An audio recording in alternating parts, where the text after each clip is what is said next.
So if we wanted to transition, if the panelists that are around could please turn on their webcams. I have a list of some questions that the attendees have posed. And then again, if you have any others or if you've thought about anything since then, please add them to the questions pane. And if there's enough time, we will make sure to ask them of our panelists. And I just wanted to thank all of our panelists for sticking around and just lending your expertise to this conference. I think that's part of what makes it so interesting is each of you fills such a specific niche within your agency that it's kind of fun to bring you all together to talk about it.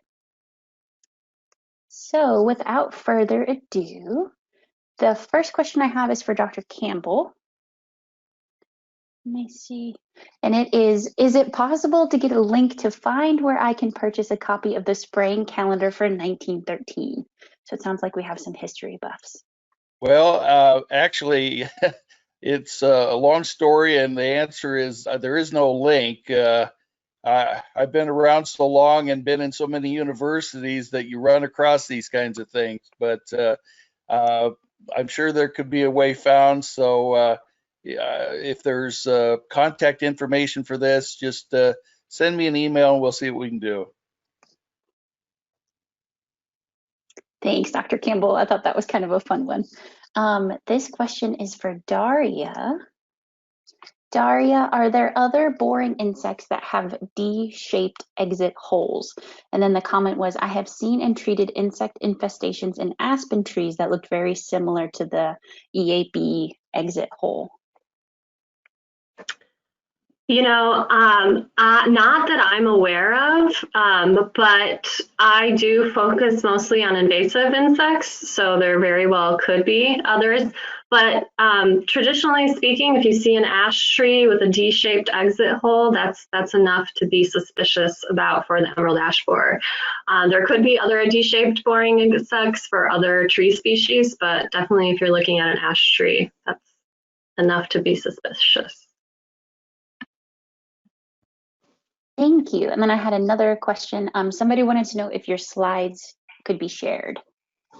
My slides? Mm-hmm. Well, maybe. Let me check back up.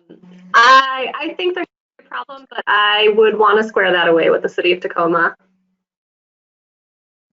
Yeah, no problem. And I did remind just everybody that's still on the line that this conference is recorded. So if there is something that you really liked or you wanted to share with your coworkers, we will have that available sometime soon. And then, that's great. And mostly I'm saying that because it is just a sample inventory. So I want that to be reiterated because those aren't the final numbers for the city of Tacoma. Their complete inventory definitely has more ash. So I wouldn't want there to be speculation about that, but definitely the recording's great.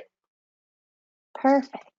And then I think so far, this is the last one for you, Daria. It was in response to the EAB management portion of your presentation. The individual, they wanted to know why were the individual trees greater than 30 inches in diameter not considered for treatment? They could be considered for treatment, but cost is exponential when you get over 30 inches in diameter. And really, you're going to want to check the condition of those those trees over 30 inches. We're going to want to look at decline. There's grading scales from decline at increments of 10%, so 10%, 20%, 30%.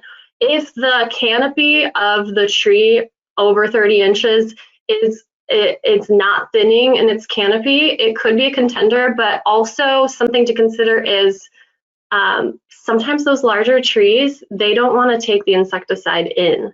So you want to do some spot checks on any larger trees that you're considering. You're probably going to need to drill more holes and administer more application. So it becomes kind of complicated when it's over 30 inches. Thank you for that clarification. And then this question is for you, Sven. Somebody wanted to know, are there any moths that resemble female gypsy moths in Washington?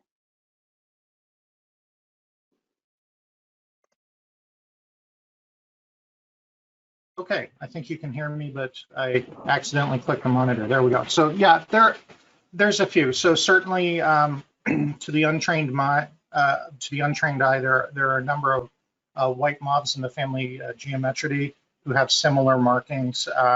One where we got a pretty good hatch, although it's much smaller than a female gypsy moth, would be phantom hemlock looper. There were quite a few of those around at everybody's porch lights, especially if you're on the Olympic Peninsula this year. And certainly a couple of others that resemble male gypsy moths as well.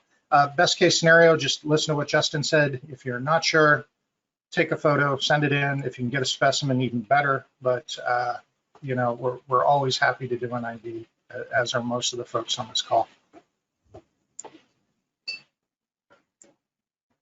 Thank you. The next question that I had is for Aaron and or Randy, or you both could do it. I get the sense that ICS could help if an invasive species spreads onto tribal lands. Yes? Question mark. Oh, Randy, you might be muted. The double mute always gets me.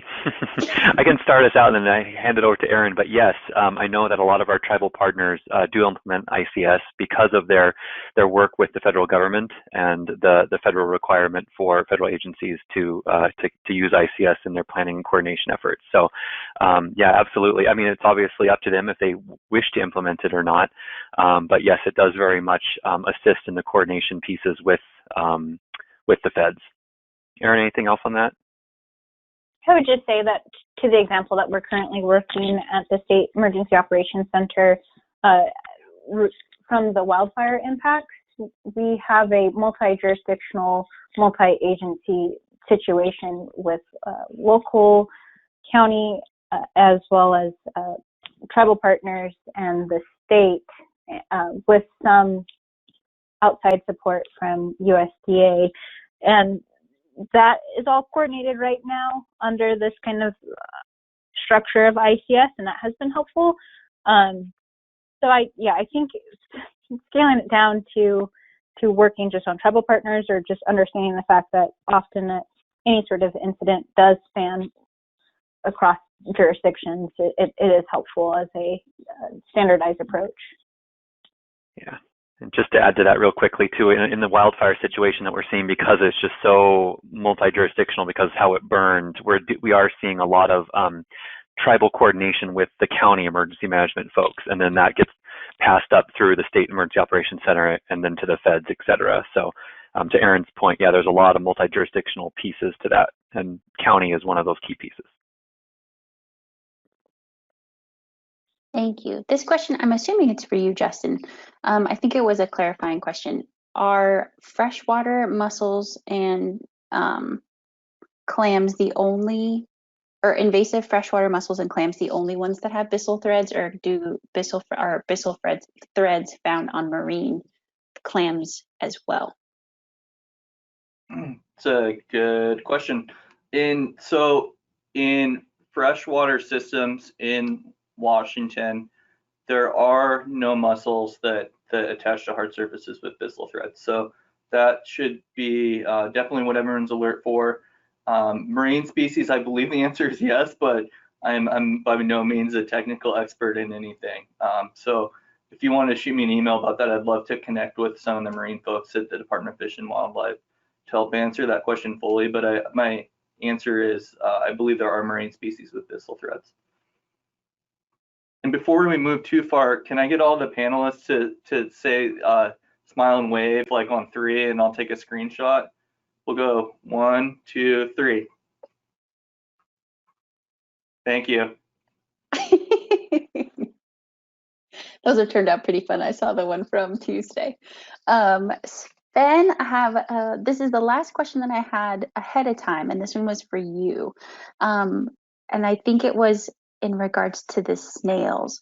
When he encountered a legal barrier to deploying steam to the snail site, don't most counties have an exemption for some of those permitting requirements for invasive species, if not for invasive animals? And what advice would you have getting that type of assistance for other people doing this work in critical areas? Okay, I wish it was as easy as just getting a county permit in this case. So with the snails, it's actually super special because we're at the Port of Tacoma which the city of Tacoma has a little skin in the game here, being one of the governing entities for it. And we were able to get a permit through with the city of Tacoma. But again, at the end of the day, what really held everything up was dealing with the EPA, who was seeking advice from the U.S. Department of Justice. And to be honest, we thought this was going to be a cakewalk, because basically we were adding hot air water to water, but it really did unfortunately get complicated. So my advice is just be absolutely dogged with your pursuit of getting it done, and just because you get told no one time does not necessarily mean you can't track down the people responsible for saying no. 9 times out of 10, they were looking at 50,000 permits that day, and yours was just a red stamp in a pile of paperwork for them. And so be persistent, get in their face completely, or continuous.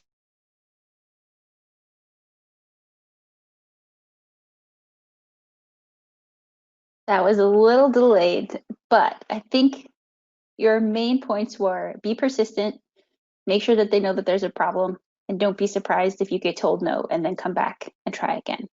Would I be correct in that? Okay, perfect. Thank you, Sven.